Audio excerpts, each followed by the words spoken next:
Welcome, welcome, welcome. It's Sunday. I hope you guys had a great day. I am Nubi the Ear Hustler, and this is We Ear Hustling, baby. And tonight's guest is Triboro Gigolo, collector, connoisseur of hip hop, podcaster, just an amazing person. And I'm looking forward to speaking with him tonight. So I'm looking forward to seeing what you guys have to talk about. Any questions? Hey, Gorilla, thank you for joining. Um, my show is all about hip hop, R&B, neo soul, music, music, music. Hey, Try. I'm waiting for a couple of people to join, and then I'm gonna bring you on in. Um, hopefully you guys enjoy the content that I'm bringing. Again, I'm continuing to build and just bringing you good stuff. Like, I think more importantly, making sure that people who are not heard are being heard. And then we're talking to established artists who have been doing this for years and basically what they're up to. So that's what We Ear Hustling Baby is about. Angel, I see you. Thank you for joining. Official Swagatrons, thank you for joining. I'm going to go ahead and I'm going to bring Try right on in, and we're going to get everything started.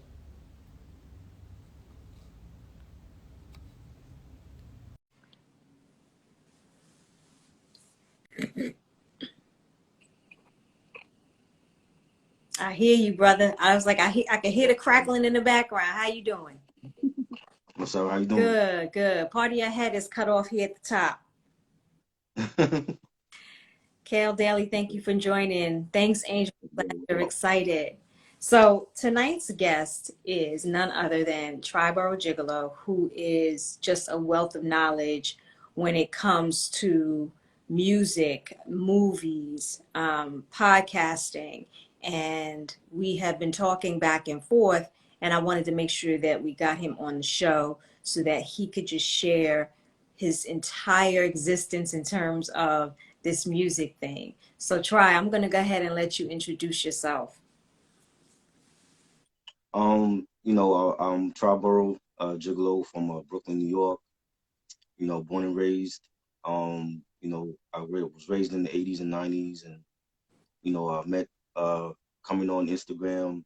Just met a lot of dope content creators, and you know, um, we all in like the same hip hop community, and we all discuss things that we grew up on. Music and movies, fashion, um, comic books, stuff like that.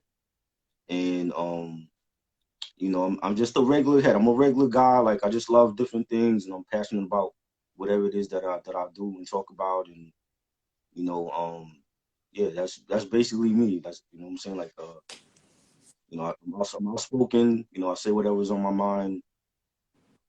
Yeah. Okay. So I'm going to start with your love of music. When did you realize that this was your thing? That this was really going to be something that you focused on?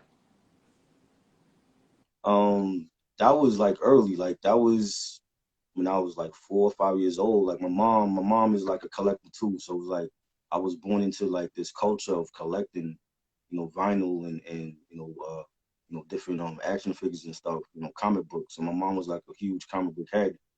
And when she would play like soul music around the house, Aretha Franklin, Luther Vandross, Stephanie Mills and stuff. So like that I was always hearing that music in my household, and coming from a Caribbean family, and having soca and calypso music being played as well, reggae music, all different sounds. And it was just normal for me. So it was like normal to hear different sounds in my household every day, and you know um, that's always been like a part of my life, and especially like when I was a teenager and losing like my grandparents, and losing friends that committed suicide, unfortunately. Mm. And music was like my escape. That was like my so people they might have to like go to like a psychiatrist for like a drug addiction, or dealing with alcoholism. But music was like my therapy, Mm. and it really helped me, in my teenage years, like when I was grieving and trying to find myself, and it really helped me in that aspect, and a lot of like classic songs was like helping me through that whole time, and it's always been a part of my life. And I actually played guitar. I took guitar lessons when I was like 9, 10 years old. So it's always been a part of my life. It was music and everything else after that. But I grew up in that whole household of like different sound. Like my aunt, rest in peace. My aunt was a part of our neighborhood church. She was like a part of the choir. So she would listen to gospel music, and like there was just many different sounds in my household growing up. Mm. And so, how dope is it to have a mom who is into exactly what you're into, coming up and being able to talk about comic books and music and vinyl? Like, that is unheard of. Hey, Allegiance, thank you. Boombox Essentials, thank you. See you. Yeah, So, salute. talk to me a little bit about, that relationship compared to maybe what your friends experience with their moms or their families.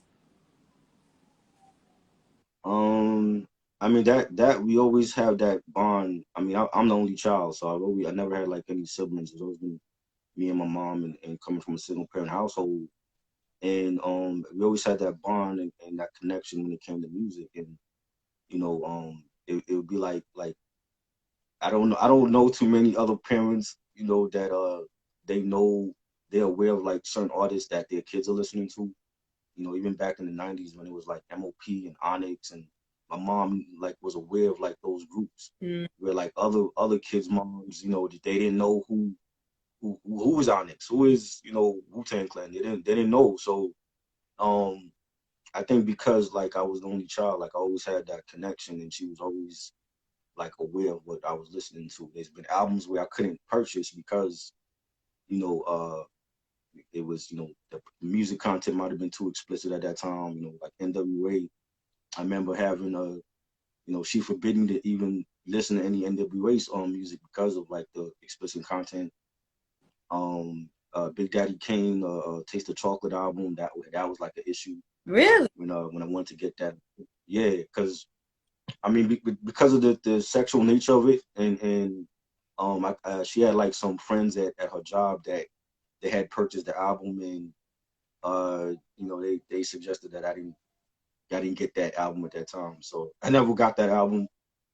Uh, Wow. but you know, it's always been great. I mean, like, it's like back in the day, like when your parents was playing, like when they were actually playing records, Salute, Tara. you know what I'm saying, and when they actually was playing records, and you couldn't touch your parents' stereo. So whatever it is that your parents was playing on the stereo, you had to listen to it.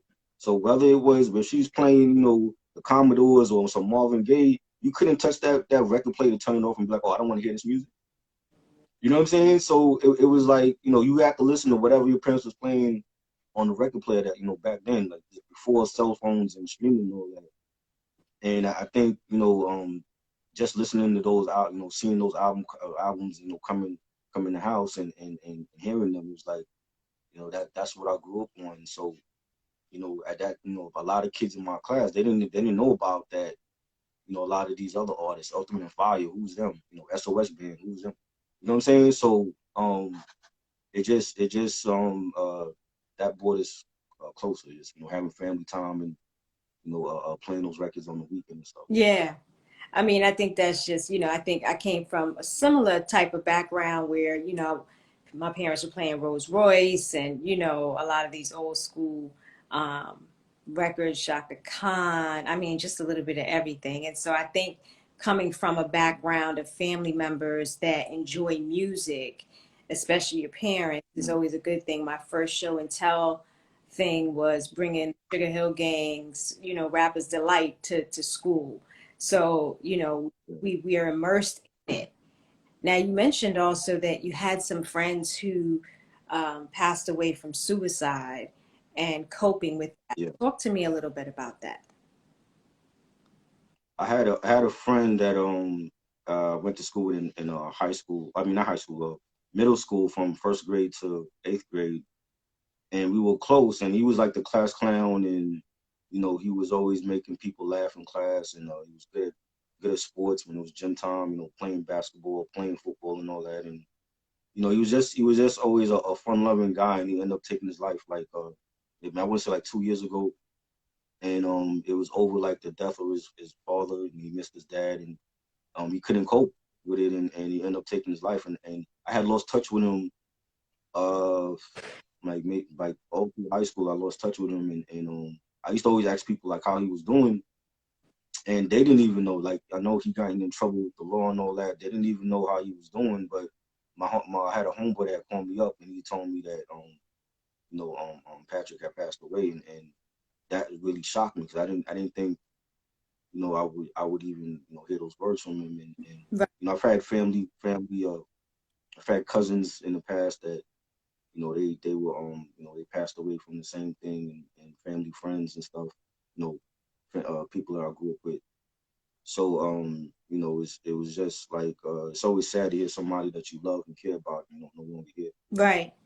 And so, in terms of, and I'm sorry for your loss, uh, in terms of coping with that, you've learned to, like you said, sort of delve into the music. Do you think that mental health is a big enough conversation in music? It needs to be more. We get it here and there, with Ghetto Boys, Mom Playing Tricks on Me. That was a huge record, especially up here when New York wasn't really playing Ghetto Boys music. You got even a recent song from Logic, 1-800 suicide track, and I think it needs to be talked about more. Like I love Conway's new album, Mm-hmm. and he just dropped the Stressed on song track, and he talked about dealing with his mental health and how he was feeling when he was like laid up in the hospital from the shooting, and that's the type of hip hop that needs to be brought out there more for this young generation. Mm-hmm. You know what I'm saying? But I feel like with a lot of these other artists out, especially the mainstream artists, they're putting the wrong messages in these kids' head.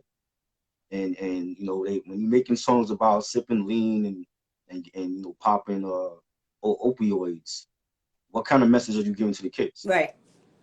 You know what I mean? And we need something to combat that. And I'm glad that we have artists like Conway that can make us a real song like that, and open up to the world, and let people know like what he was dealing with, and tell people like, yo, it's okay to get help. Like it's not, you don't have to feel like less of a man because you're dealing with a mental illness. Right. And so, gentlemen on here, or Kale Daly said, it's making strides in the music, but hip hop got to speed it up. It's mainly because it's pride. Art is so hard for people to display it. So, it's interesting, and thank you for sharing that, Kale.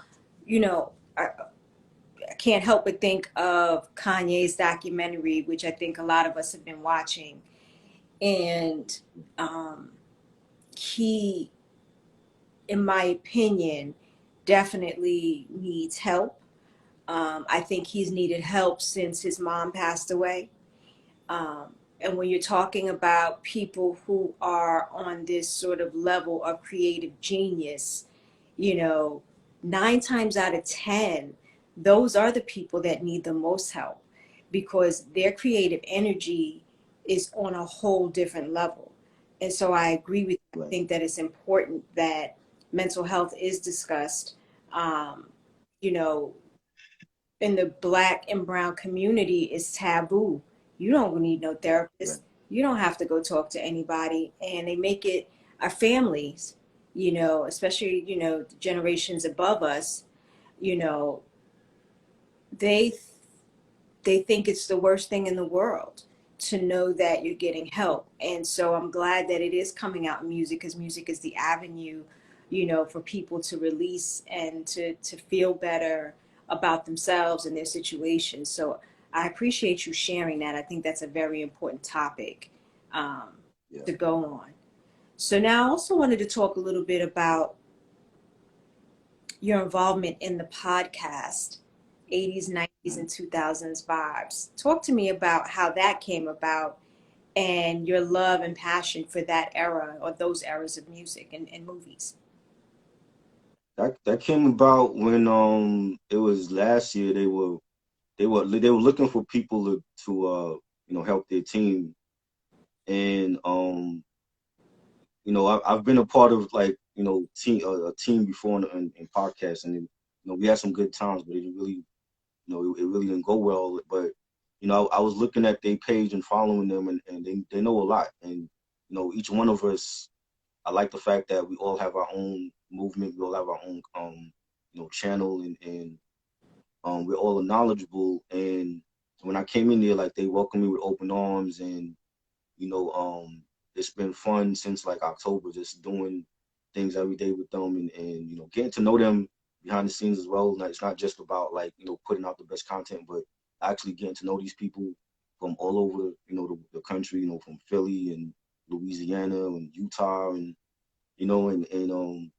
they've been always supportive of me, and I've been supportive of everything that they do, and we just help each other out, and we genuinely care about each other, Mm. and it feels more like a family instead of like a team or some a crew of people that you don't really know, but you're doing this stuff with, and it's been fun, it's been great, and they've allowed me to spread my wings, and gave me more opportunities when it came to like interviewing artists that I grew up listening to, and have respect for, and just doing different discussions together, all of us. It's been fun, Mm. and I'm loving every minute of it, and like for the 80s and 90s, it's like that's just my childhood, so it's like I know this stuff because like I lived it, you know what I'm saying? Like the culture raised me, and it kept me off the streets, it kept me out of jail, and like my mom,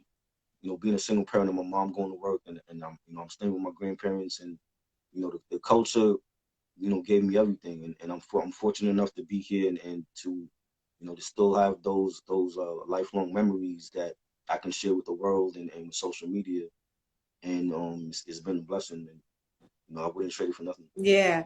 The way I discovered you was you, I think, started following me, and then I was actually joined you and Boombox Essentials and another gentleman who I can't think of his name right now on a live conversation about music and mixing up different ideas of who could work with who. And I thought that was a really creative way to not only talk about what you know, but to also educate the masses, right? And the conversation that I specifically came in, I believe, if I recall, was about, producers, right? And we were talking about Yeah. different, people at certain levels in their contributions. How did you guys start Mhm. that whole conversation? Oh, that's the homie Nostalgic. Shout out to Oh, Nostalgic. I'm He sorry. he got he started yeah, he started this show on IG Live called Mix and Match, and like we like all in like a hip hop chat together, like group chat. So we talk about different topics, and that happened to come up where like we talking about like our favorite artists. Who could we see like Nas do a whole album with? And for me, it's always been Nas and Primo. I've always wanted a Nas and Premier album, and we never got that, or Nas and AZ album. We never got that, and I think that was like right around the time that King's Disease that came out, and we was talking about like doing a show like that. So we've been doing that since like last year. Like we're like in like I think number 25, 26 now, and we had like different people on as guests. Like one of my cousins from Harlem, he jumped on the live with us, and he was like giving like some of his picks, like like his dream album with Rakim, and maybe a Ninth Wonder or something like that, and it's been fun. So that's basically how that the whole thing came about. And again, like Nostalgic, shout out to him. He's a great content creator, and a great friend. I talk to him every day, and that's the type of discussions we have, like as real hip hop heads. Just who had the worst album, who had the best album of the year, stuff like that. Right. Boombox said we were talking about where we put Puff in the list of top producers. That's right. Yes, I remember Right. because I think that the conversation was leaving him out. But we had to include what producing really meant. And that was a great conversation. Mm. Shout out to Nostalgic and Boombox Essentials. I definitely want to get on again sometime soon so I can do my mix and match. The Yeah, content that you yeah, guys talk about is really refreshing. And like I said, it gives mm, a background to those who are up and coming, who've never heard of people they should know about. And the right. mixing and the matching of who we could, hear doing something is so dope. Like, I think it may eventually spark something to the right for the right people who are watching. So you guys have to continue doing Mm. that for sure. Oh yeah, definitely. So Yeah, like I mean, I'm definitely gonna keep doing it. Like it's been hard to do like any new ones with them because like I'm always doing something, so I try to like schedule.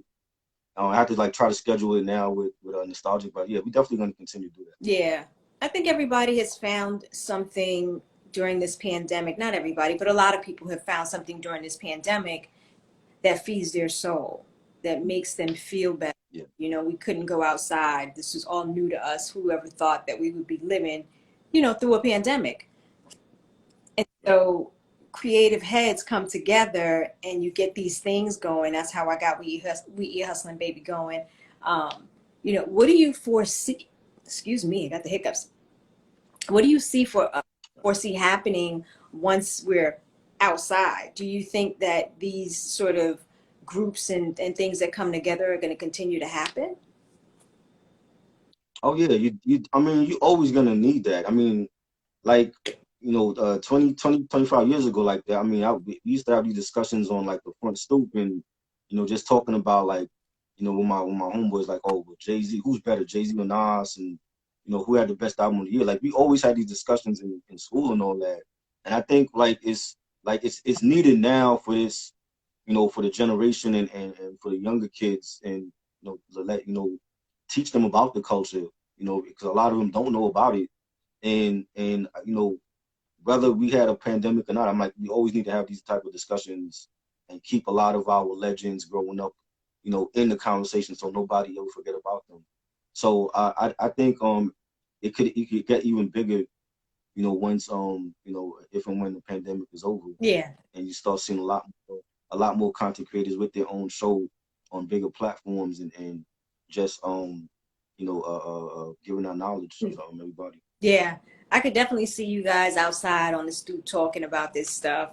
Um, I think it would make for great content, and I think that I have ideas in my head, of course, but even bringing someone along from that era to join you on the stoop, you know what I mean, and really talk Right. about the impact that it had during that time frame. So in terms of the creative stuff, now you've done podcasting, but let's take it back a little bit, right? You also did like Yeah. street team promotions and whatnot. Tell us a little bit about your Yeah. background in the industry. That happened by chance when back in the day when artists used to have their own website and their own newsletter. I was signed up to Eric Sherman's newsletter because I've always been an EPMD fan from to What You're Saying and Rampage and all that. And they were looking for people for his street team because he had an album coming out in 2000. It was called Eric Onassis, and I signed up. And when I signed up, like a couple of days later, they hit me back and they had like a whole list of like different missions for the street team to do. Excuse me. And yeah, and some of the street teams was like, they wanted you to promote the artist online. This is like early before social media, like when we had like the Yahoo message boards and it'd be like hip hop undergroundhiphop.com hip hop site. So whatever message boards that we could post in, we would post up, promoting that album, and then they would send us stuff in the mail, like 50 posters and T-shirts and stickers and stuff to go out and actually like give out to, people in the street. So I've done that. I did that for like 6 years, from once it was for Eric Sherman and then Rough Riders, Murder Inc., everybody on Rockefeller, Dipset, Christina Aguilera, a lot of different artists like from different genres, and it was fun. Like it was an experience, and I remember like, going to like, hair salons and barbershops in my neighborhood and passing out like, flyers for CNN the reunion album when that was dropping, for boot camp when I was promoting for Duck Down, and they had the Chosen Few album for boot camp click, and they sent me like 50 posters in the mail that I had to give out to everybody like in the streets, and that was an experience, and I wanted to do something like that where like behind the scenes in the music industry, and like I have like people in the industry like telling me like it's not something that you can make a career out of. You know what I'm saying? It's just like for now, it's not like a long-term thing. So I was doing that, but I was like promoting for like artists that I grew up listening to that I wanted to see their album, go gold or platinum. You know what I'm saying? Like a Mos Def or Talib Kweli, Mm, or artists like that. mm. Now, so it's interesting that, they said it wouldn't be a long time thing, and here we are with technology, and promotion is one of the biggest things out there. Right. You can't, I mean, I know we're hit a lot every day, constant, stuff feeding our brains as we look at Instagram, Facebook, whatever we're on. But promotions is still Right. a very big thing. Press runs are still a very big thing. I was involved in a press run. So Mm, they were wrong. The only difference is right. that it's not tangibles, it's not posters necessarily, and that sort of thing. But I think, being able to get on the Yahoo message boards and work with Eric from a technology standpoint, that's dope. Like, that's that's Yeah. something that these kids really were sort of walked into, where you guys had to build it from scratch. Right. And this is like before, like I said, like before early social media, like before MySpace, before Foursquare, Facebook, and I think like once those platforms started to come in, like the record labels, they started to figure out how to promote their artists, viral. And then like after a while they left it up to the artists. When you had like people like Mac Miller, rest in peace, that he could go independent and go multi-platinum as an independent artist because he was promoting his own brand. Hmm. And you had like many other artists that were doing that on their own, like even Griselda, promoting their own CDs and their own merch Hmm. independently before they even got the deal with Shady. So I think now it's different where like artists have to promote themselves. There's no A&R no more. There's no street team. But that was like early, like the labels were like figuring out how to promote the artists, through like social media. Right. Shout out to Pooh Kelly from Cleveland, who's joined us. Yes.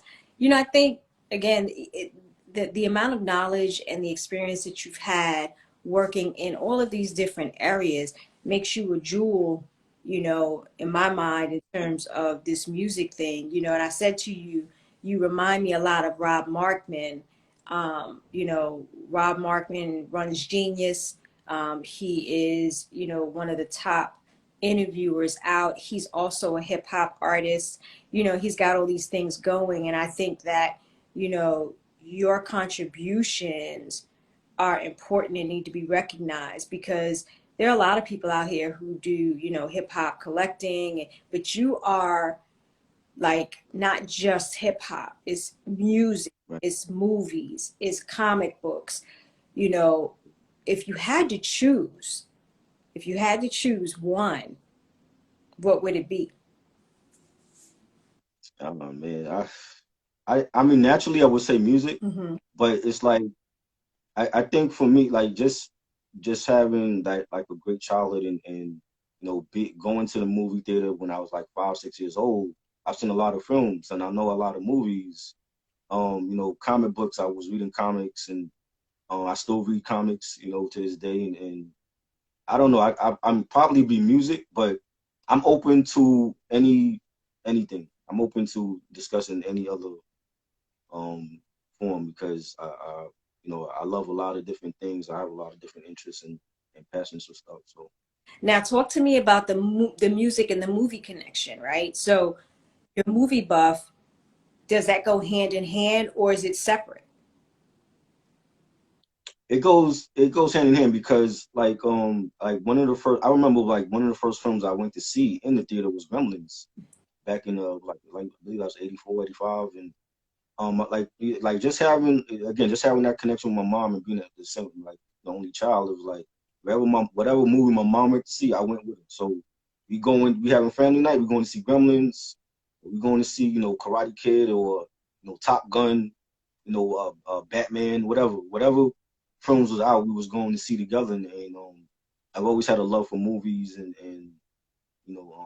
animation and stuff like that. And I don't know, it was just great times, like just having that family time and listening to dope records and stuff. And I think I could do both if I wanted to. You know Mm, what I mean? Like I chose to do the music thing first because it was like I was having a lot of being a part of like a lot of different music discussions and group chats, and I went the music route first, but I could have flipped it and did the movie thing first. But I think they go hand in hand, and then with the comics and growing up when you had like He-Man action figures and GI Joe, Transformers, all that was a part of my childhood. So it's easy for me to talk about it because I lived it. right. It's not something I don't have to look it up on Google or something. You know what I'm saying? Like I live this stuff. You know what I'm saying? So it's like again, the culture raised me. Yeah. It's funny that you say that. So I love animals. I can do without reptiles and that sort of thing, but I had a ferret, and the ferret's name was Snarf. Okay. Yeah, exactly. So, I Mhm. get that whole connection, that whole vibe. And the reason why I Yeah. asked you if the music and the movies go hand in hand for you is because we were also blessed enough to be around when things like Crush Roof came out, The Last Right. Dragon, those sorts of movies, stuck in my head, obviously Wild Style Yeah. and things of that, Hmm. even down to Warriors, it Right. these That's all cult classics, and mhm. they mean a lot to us in our Right. communities especially. So talk to me a little bit about those types of movies that may have influenced the way that you looked at music. Oh wow. Crush Groove was like one of the first hip hop films I was saw, like that, and Electric Boogaloo. And just seeing those like on TV on a VHS back in the day it was just great. It was like I'm looking at a hip hop video on the big screen. You got people breakdancing and rapping, and they're at the club dancing, just having a good time, and that's what it was for hip hop at that time. It was all about having fun, and like House Party. I remember going to see House Party for my birthday that year. That was like an annual thing we did. It's like every time like I have a birthday, like I gotta go to the movies. I gotta get a new pair of kicks, and it became a ritual. So House Party, New Jack City, stuff like that. I went to see on a regular basis, and I felt like the culture was getting real big. Like when they start making hip hop movies about our culture, I was like, yeah, this is going in a good place. And to see like some of your legends like Curtis Blow and LL Cool J on the big screen in the movie, I'm like that was like everything to me. You know what I'm saying? It's like watching the movie with Eddie Murphy was good, Right. but seeing Curtis Blow and LL Cool J in the movie together, that was awesome. Yeah. You know what I'm saying? And I think that's what made me like fall in love with films like that. You know what I'm saying? And I loved it. Yeah. And so Kale Daly, I don't know what you're talking about. We oldies. I ain't old. I don't know what you're talking about, bruh.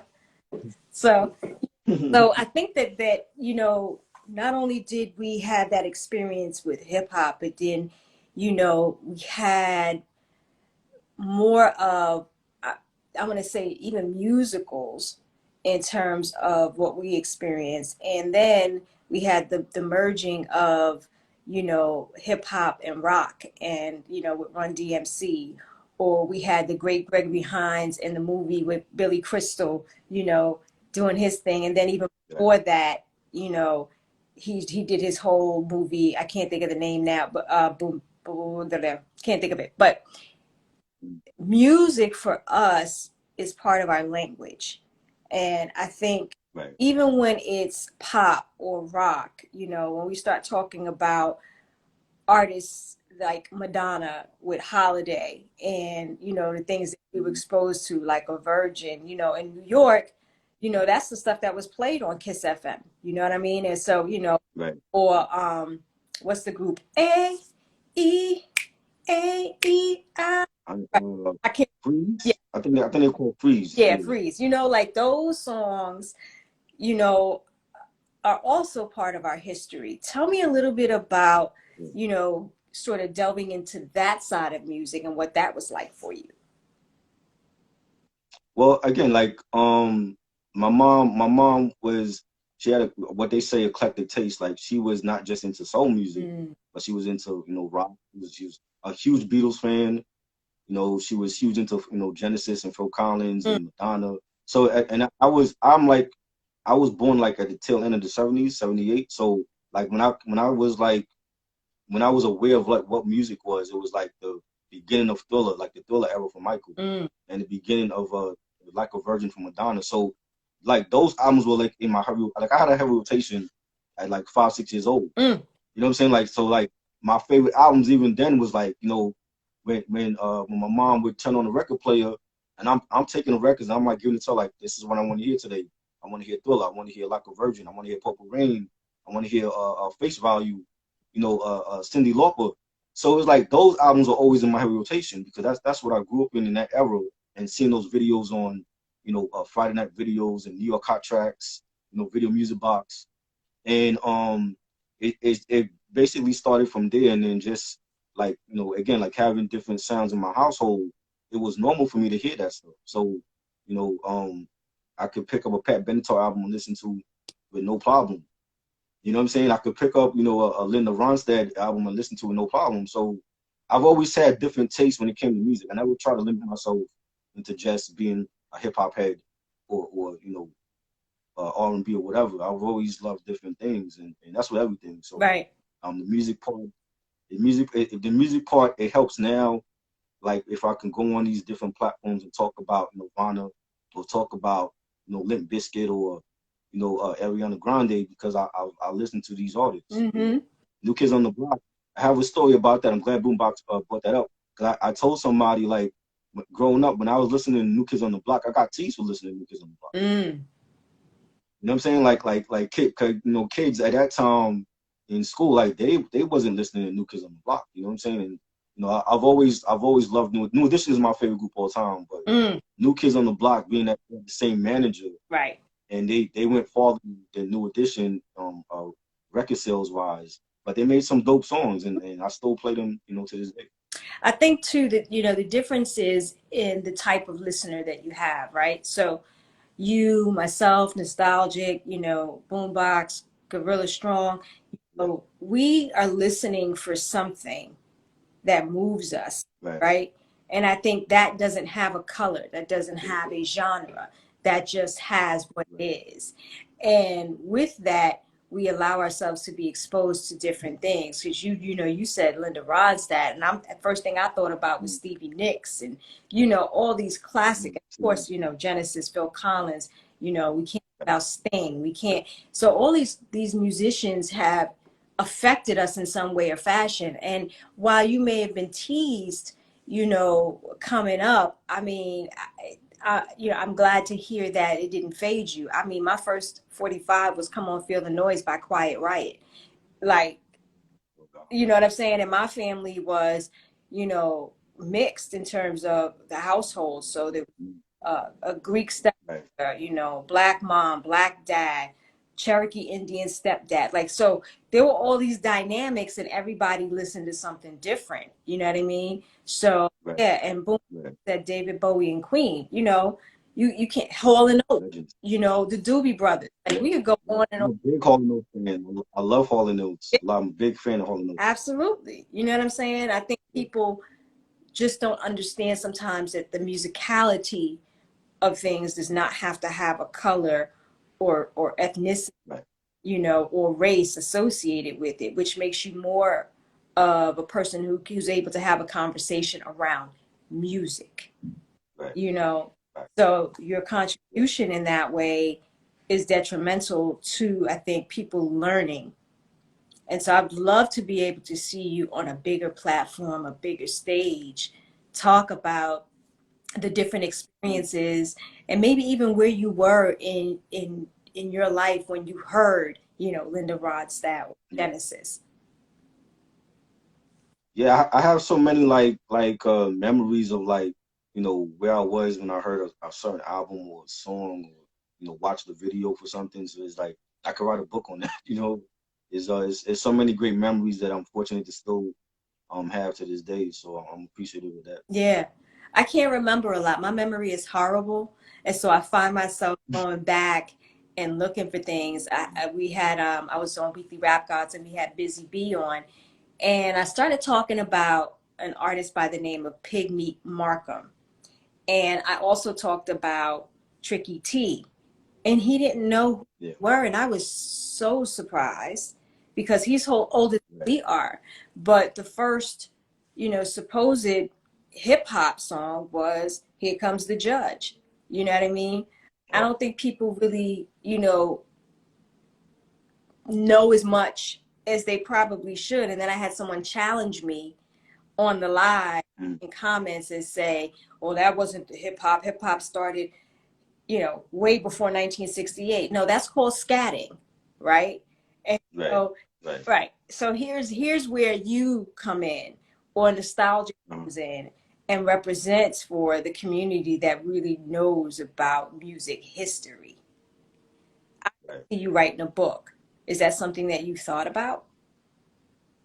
No, but I think with the memories and stories that I have, I can do it. Mm-hmm. Because like I still remember it like it was yesterday. Like I still remember my first concert like it was yesterday, and that was like 25 over 25 years ago. And I think it helps being a collector too, because like I saved a lot of that stuff.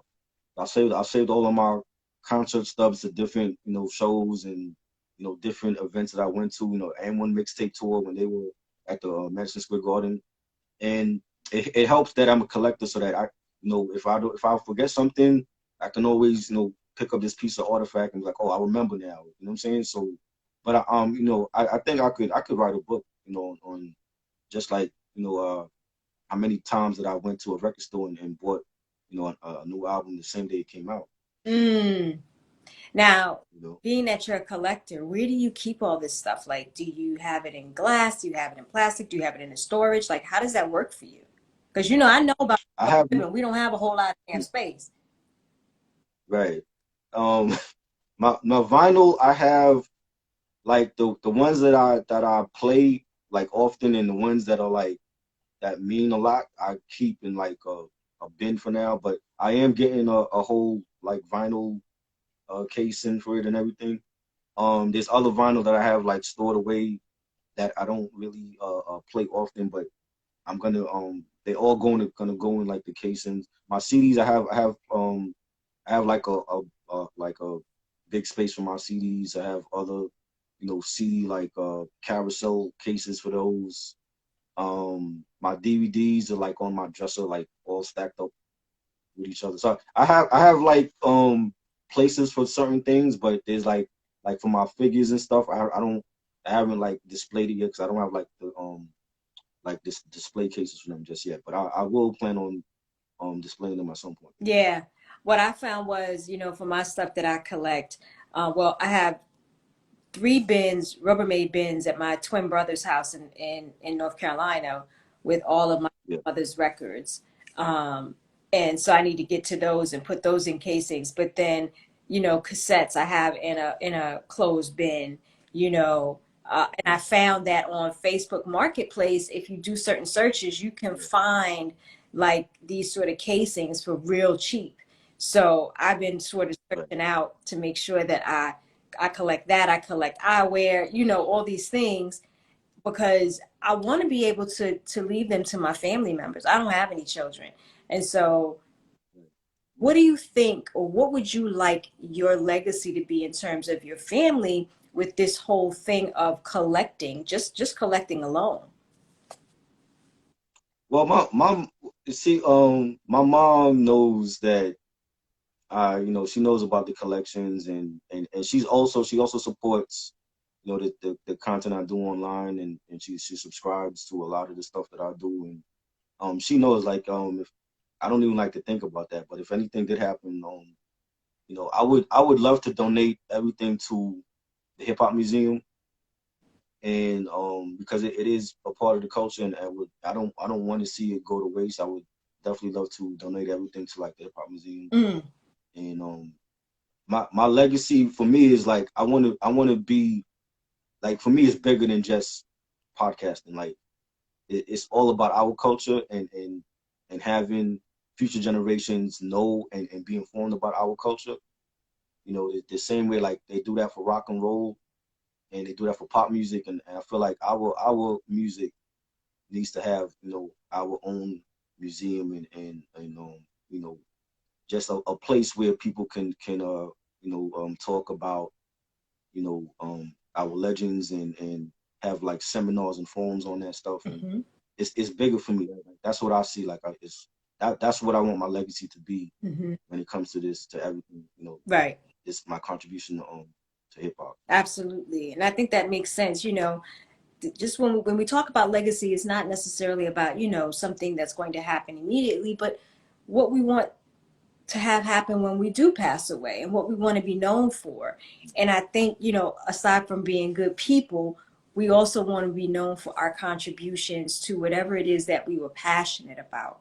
And so I appreciate Right. sharing that information, because I think people sleep on the fact that, listen, we're in the middle of, and this is gonna make y'all laugh, but we're pandemic and now an endemic stage.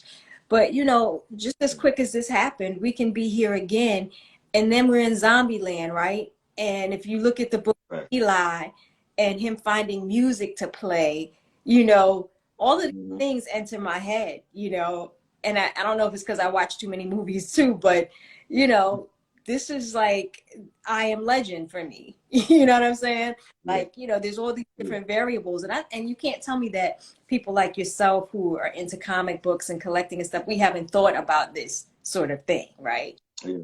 It's true. Yeah. You know. I've thought about it. I mean, like, there's a lot of films, especially like a lot of horror films that I've seen like years ago, and the setting was always, you know, post-apocalyptic. It was always a pandemic going on, and how do people survive in that? And I think just from watching those movies, it's like it's some one of those things that actually came to life, unfortunately, and we lost so many people during this pandemic, and it's scary. You know, it's scary to think about. Mm-hmm. And the movies that we watch like this, I think about it, was it 13 Monkeys, The Running Man, all these movies that we've seen in the past always have some sort of truth to them, you know, Yeah. and we can always relate some aspect of it to what we're doing. I mean, like I said, even with I Am Legend, they're experimenting, drawing blood, doing this, doing that. I watched some other random movie on Netflix, which was like apocalyptic as well, and it's just interesting. And I just think that because we are the types of creatives that we are, we tend to dig deep. Hey, Eli, we tend to dig deep and look into, what could be, you know? Right. So now, what do you have coming up? What are you working on? What do you want to see happen with our culture in terms of music? I want to see from music. I want to see, like I said earlier, like more artists touch on relatable issues like mental health. You know, like domestic violence. Talk about, what how you feel about, Biden and Kamala Harris in office. You know, things like that. You know what I'm saying? The pandemic. Because from our era, that's what they talked about. They talked about current events. Mm-hmm. I don't feel like there's enough current events being brought to the culture. You know what I'm saying? And when they do it, it's always about, the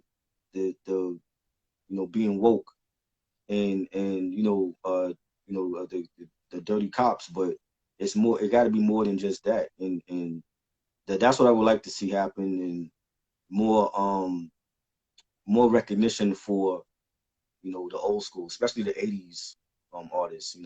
The Curtis Blows and the Run DMCs and Houdini's, and we don't see enough of that. I see there's a lot of people on social media that they post up old school, and old school to them is Wu-Tang Clan or Outkast, and that's it. But there's a whole decade they're ignoring before the '90s that needs to be.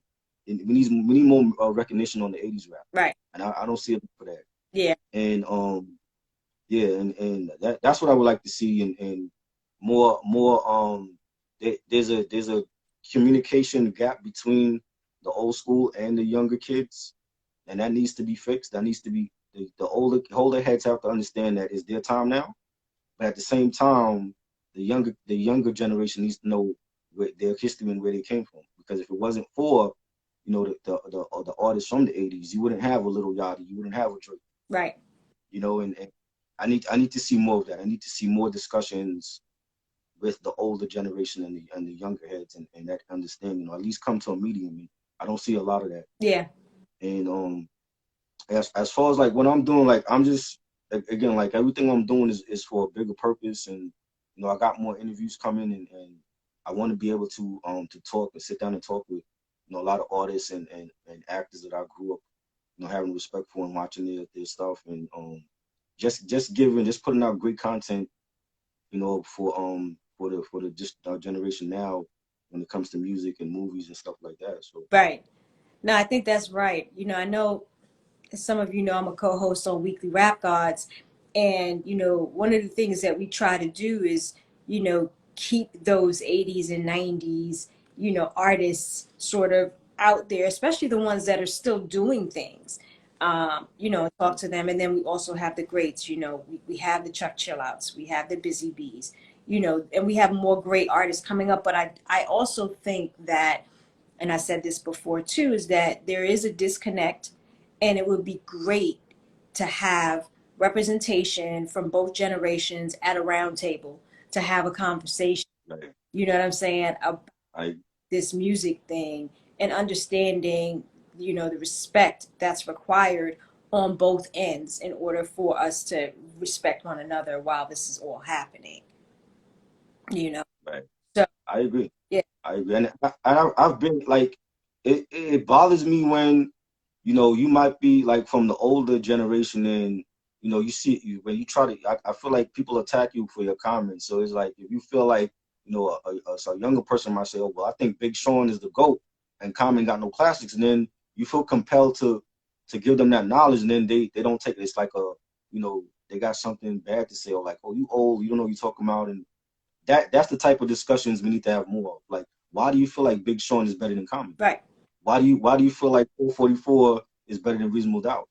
Well, You know what I'm saying? So it has to be an open discussion between both generations, both eras. right.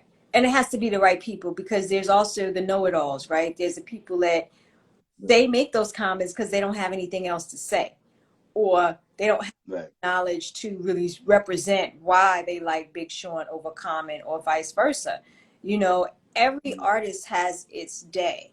And, Big Sean, I mean, I don't even think people really understand how much history Sean has and how much knowledge he has. He has Behind the Smoke, which I follow, and he put out a book, but he's like one of the top people that was around for a lot of happenings in New York City. And they sleep on him. You know what I'm saying? Now, he doesn't mince words, so he's not gonna let but so many people say shit. But in terms of our Right. conversations, I've had people try to check me. And I'm like, nah, you go Yeah. ahead, get off this live and go check yourself, because you're wrong. And there's a way Exactly. to approach the conversation without being defensive or offensive,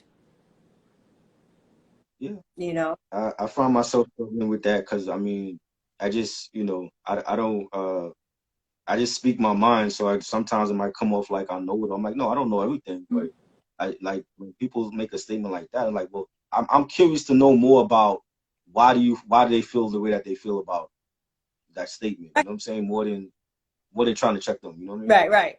I know I jumped in on a conversation that you were having, I think, with the crew from the 80s and 90s group, and they were saying some things, and you look like you were beside Yeah. yourself. And, I didn't even want to be. I wanted to end that whole live. To tell you the truth, I didn't even want to be on it. I was like, y'all are crazy. yeah, You know? yeah. I mean, sometimes people are really passionate about what they believe is hot or not, or why it was. And it's okay to let them, speak their mind.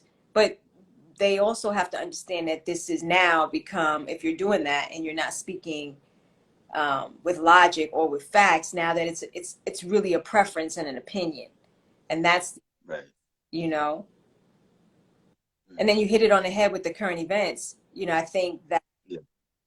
people are so distracted by everything else, Mm-hmm. that they can't focus. And Right. even in this medium with social media, it's important to touch base on things like what's going on in Russia, because we can be in a war, right? If the US decides that they want to, do this whole no fly thing, we're now we're part, we have chosen a side, right? Right. Outwardly we can't do it because now we become part of the war. um Right. so it again, it's a shame because people will talk about hip hop to death but don't know what the hell's going on in the world. Right. I agree. Yeah. And I think that and Nostalgic and Boombox Essentials, I think you all can do it. I think that you have the ability to incorporate it in some point, in some way, and you guys will figure it out. Right. I mean, I plan on doing the same thing with my platform without making it a news, channel, Right. but just saying, Right. Right. oh, this is what's going on. I hope everyone is well, and this is how things are going. You'll find a way, Right. you know. Yeah. I think hip hop is doing that now, but it's not enough artists. It's more of like the underground indie artists that are, touching on what's going on outside.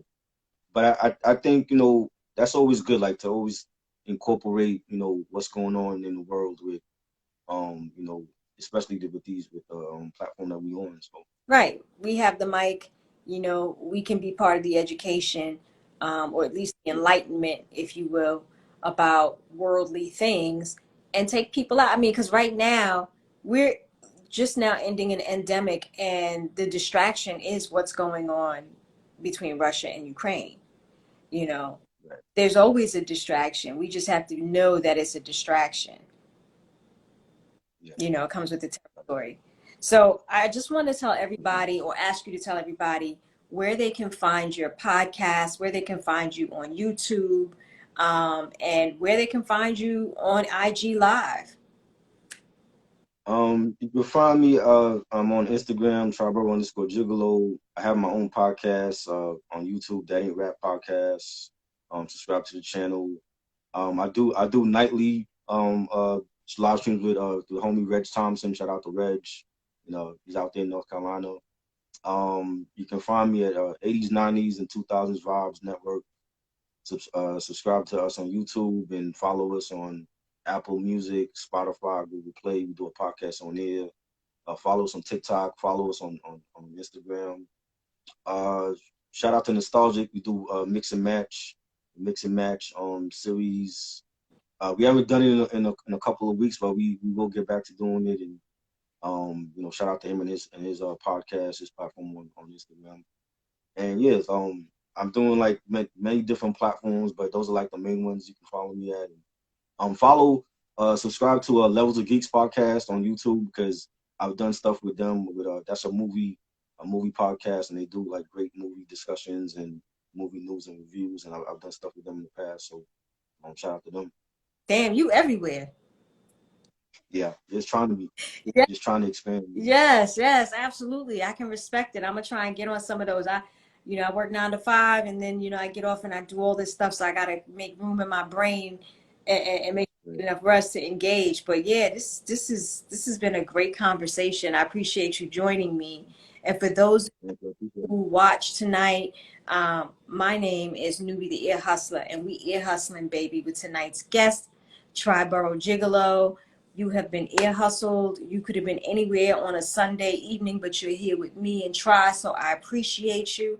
This interview will be up, and eventually I will get my YouTube page back up and running so that you can look at these on there as well. Try, thank you so much, brother.